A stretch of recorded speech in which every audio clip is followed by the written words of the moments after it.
Albany at Royal Ascot was 11-8 favourite. And they're off. Racing away 7 furlongs in the European Bloodstock News EBF Star Stakes.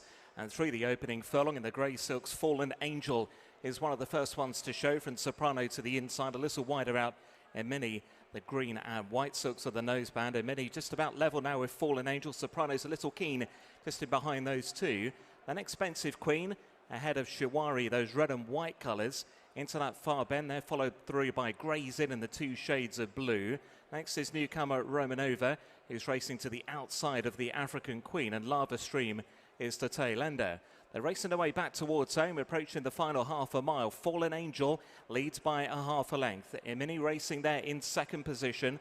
Back in third is Soprano. Behind Soprano is his Expensive Queen, who's racing in fourth. Shuwari is in 5th place, and then came Grey's Inn, followed wider out by Romanova. More towards the left-hand side as we look down the track as the African Queen. Lava Stream is trying to find her way through. They're running now towards the final quarter mile. Shuwari in those red and white silks now level with Fallen Angel. Soprano is being pushed along between those two. Then a Mini who's ridden for more in fourth. Grey's Inn trying to stick on, then Expensive Queen. They're heading down towards the final furlong. Soprano digging in the centre of this leading trio. Shuwari to the far side. Fallen Angel coming back for more towards the near side. It's Shuwari, Fallen Angel and Soprano to battle it out. It's Shuwari coming home just in front from Fallen Angel as they head towards the line, and Shuwari has won the Star Stakes from Fallen Angel and Soprano. Grey's Inn was back in fourth, and they were then clear from Expensive Queen and Imeni.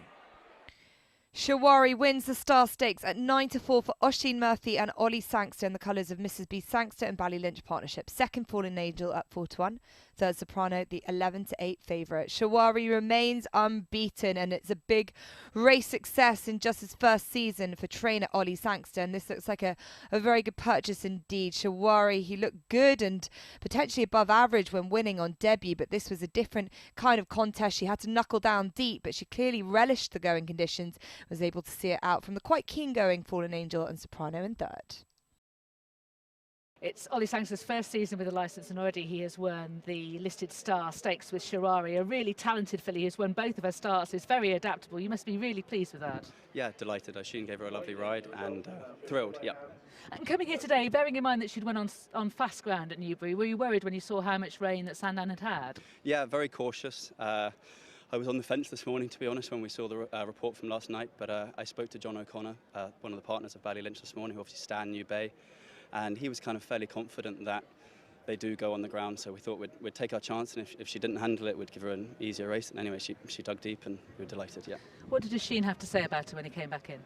Oisin was thrilled, naturally. He said probably not ideal ground, but a very tenacious and courageous filly, and hopefully we might have some nice targets for her later in the year. What kind of targets might you think about? I suppose something like the Rockfell, maybe Filly's Mile, but obviously that's ambitious, and we'll see how we progress between now and then. She's a filly that's probably not going to have tons of racing this year, but hopefully a couple more starts anyway. So you think that she will stay the mile next year, for example? I like to think so, yeah. Her dam's by Sir Percy, so I suspect she'll stay, and she strikes me as a filly that'll stay as well. She relaxes well and finishes out well too. I like her attitude as well. I like her head carriage in a finish. It's good, isn't it? Yeah, great attitude. She's a straightforward horse to train at home, and she puts it in on the race day, so couldn't want for more. And how does she figure amongst your juveniles? Well, she's at the top at the moment anyway, that's for sure. I had a nice debut winner the other day at Chepstow called Bercontra, who looks like a nice horse. Had a colt here come third in the maiden earlier, which I was delighted with, and a few more yet to run. I had a good 2-year-old, so I'd ask it inquisitively run third in the Windsor Castle. But obviously, look, she's at the top of the pile at the moment, so yeah. And you ran Romanova as well in this race. What was the thinking behind that? Yeah, I did. Look, I declared her when the rain was forecast, thinking that the race might cut up a bit, but obviously only one came out. And obviously we're looking for that all-elusive black type. I think she ran a really nice race regardless, and will come on for it really nicely. I think she is a nice filly, and I was happy to leave her in and just for her to have a nice spin around there. And I think she ran nicely anyway. And did she delay you getting into the paddock, sort of, because the two of you were kind of late, weren't you? So yeah, she was first time hood. Yeah, no, we were late. They were fine to saddle, but both Rob and Oisin were riding in the race before, so after they'd weighed out, I was quite short on time, and then between saddling 2 of them, which is something I've never had to do before, it obviously just took us slightly longer than we expected. But I really couldn't have done it any faster. Well, I mean, in time you'll have teams of people to help you. You mentioned Kings Valley, who was a really good third in the previous race. He showed plenty, tried to lay it down to the winner. Yeah, he did. He travelled really well. I'd say race fitness just probably caught him out there, but he's a nice horse and should progress going forwards as well. Yeah. And are you pleased with how it's going in your first season? Yeah, I'm delighted. Look, we haven't tons of horses and we have a small team. Everyone works really hard. Maisie, my head girl, rides Shuwari every day, and James just led her up there. And everyone works really hard, and so these results are great for a big team, let alone a small team. So we'll have to find a time to celebrate. How many horses have you got? We've got 27 in at the moment. So I mean, not nothing, but not, you know, it's sort of fairly small compared to everyone else. Something you want to build on, obviously. For sure. And hopefully we've shown everyone with some pleasing results that we can do it. So hopefully we might get a bit more support next year. And you know, obviously we want quality, but sure, with quantity you'll tend to get that quality as well. I reckon you and the team have shown everyone just that. Many congratulations. Well done. Thanks, Lydia. Appreciate that. Thank you. Shuwari was Ollie Sangster's first listed winner. The man who delivered that filly was Oisin Murphy. Congratulations. This filly looks pretty talented. Yeah, Tom really liked her on debut at Newbury. I actually finished second to her, and I'd seen her at home and she trained well, and there was a little question mark on whether she would run, but her dam won on heavy, and New Bay, if we picked maybe his 3 best horses, Baybridge, Bayside Boy and Saffron Beach, they all handle soft ground or slower conditions, so it was worth taking her chance, and I was delighted with her attitude. Yes, her head carriage was great in the closing stages, wasn't it? Yeah, she really stuck her head down and found for pressure.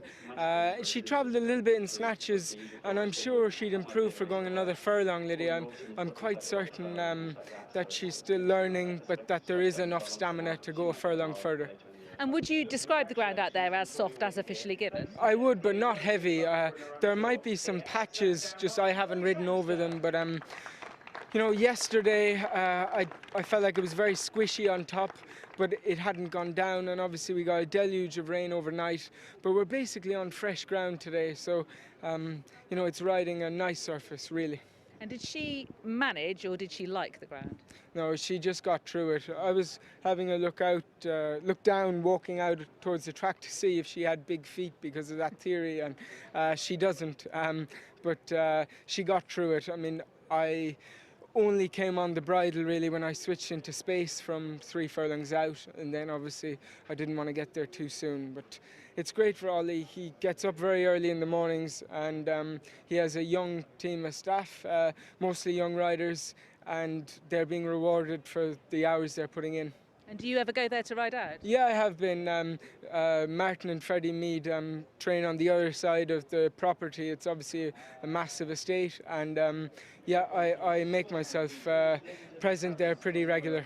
It's lovely to have Ollie Sangster training there at a training complex that is so associated with his grandfather. Yeah, absolutely. Obviously, you know, his granddad built the whole thing, and there's been some unbelievable trainers there, and obviously Brian Meehan's actually there as well, so even before Ollie started training I knew the gallops from riding out for Brian, and you know, the 3 trainers have some nice 2-year-olds to go to war with.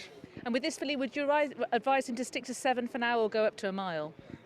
I thought today you couldn't have an easy race on that ground, and she might have a few easy weeks. I don't know what his interview was like, and we haven't had a lot of time to chat, but I thought maybe a mile middle of next month or something might suit, you know, something like the May Hill, but Ollie will decide. Okay.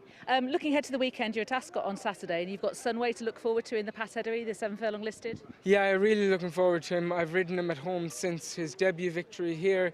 He looks like he's come out of the race well. He's a beautiful model, full brother to Sealaway, and it's a good race, as it should be on Saturday. I'm really looking forward to him, Lydia. I think he did everything nicely here, and I hope he's still on the up. And in our next race, can you get another run to run straight for you? Yeah, he didn't want, or he doesn't want heavy ground. It was quite fast for him at Doncaster, and I think these conditions are probably nearly ideal, and I really respect the small field, though. I think many of those horses are progressing. But if I can give him the right ride, absolutely, he has enough ability to win. Okay, well, very best of luck with that and congratulations. Thanks, Lydia. Thank you.